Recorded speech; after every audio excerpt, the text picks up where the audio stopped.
బీరకాయ ఎండ్రాయిలు కర్రీ చేసుకుందామండి. దీనికి కావాల్సిన ఇంగ్రీడియంట్స్ చూద్దాము. బీరకాయలు నేను ఆల్రెడీ 3 పీసెస్ కట్ చేసుకుని 3 బీరకాయలని కట్ చేసుకుని ఇలా పెట్టుకున్నాను ఒక డబ్బాలో. అలాగే ఎండ్రాయిలు మీకు ఎన్ని కావాలంటే అన్ని వేసుకోవచ్చు. అలాగే కారము, పసుపు, సాల్ట్, కొంచెము చింతపండు పులుపు. నేను ఎంత తీసుకున్నారో చూసారు కదా, అలాగనమాట. సో ఇప్పుడు ప్రొసీజర్ స్టార్ట్ చేద్దాము.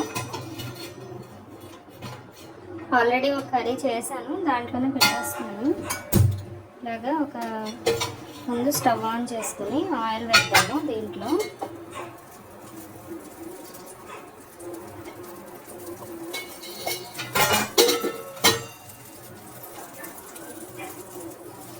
ఇప్పుడు ఎండ్రాయిలు వేద్దాం. దీంట్లో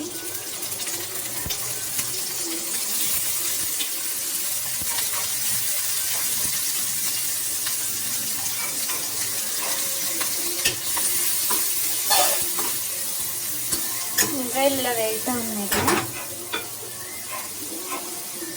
దీంట్లోనే కొంచెం పసుపు,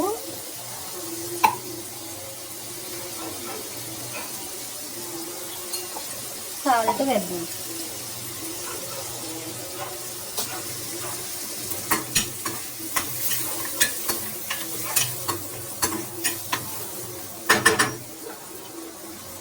దీనిలోనే కొంచెం కరివేపాకు కూడా వేసాను.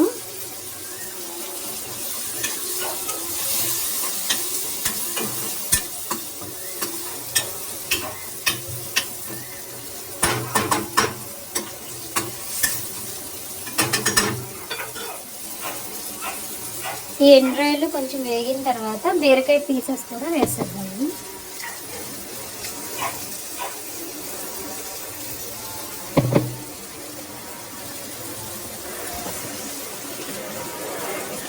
నేను ఇది నైట్ కడిగేసి తెచ్చిన వెంటనే బీరకాయలు ఫ్రెష్గా ఉంటే బాగుంటాయి కదండి, అప్పటికి మోసుకుంటేనే బాగుంటుంది. సో నేను అలాగా కట్ చేసేసి పెట్టుకున్నాను.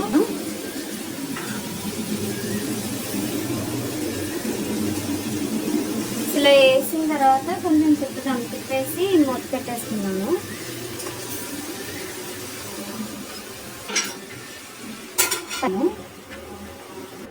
ఇప్పుడు మూత తీసి చూద్దామండి ఎంతవరకు వచ్చిందో.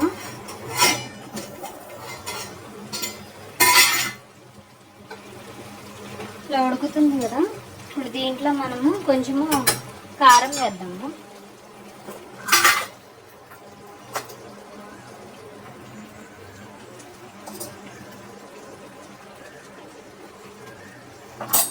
ఒక 2 స్పూన్స్ కారం వేద్దాం.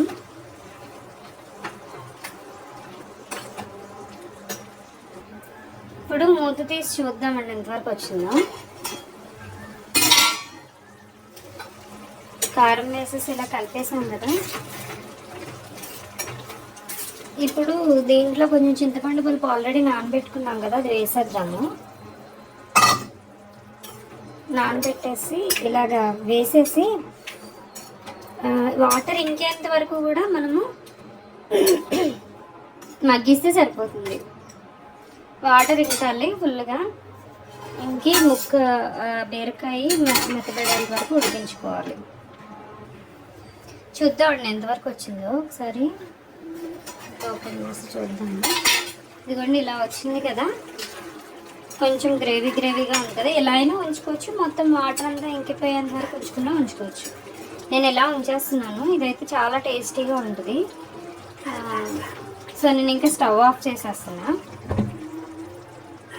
సో ఇలా కొంచెం గ్రేవీలాగా ఉంటుందన్నమాట. ఇది రైస్లోకి చాలా బాగుంటుంది, చాలా టేస్టీగా ఉంటుంది కర్రీ. మీరు కూడా చేసి చూడండి. లైక్ చేయండి, షేర్ చేయండి, సబ్స్క్రైబ్ చేయండి. Thank you so much.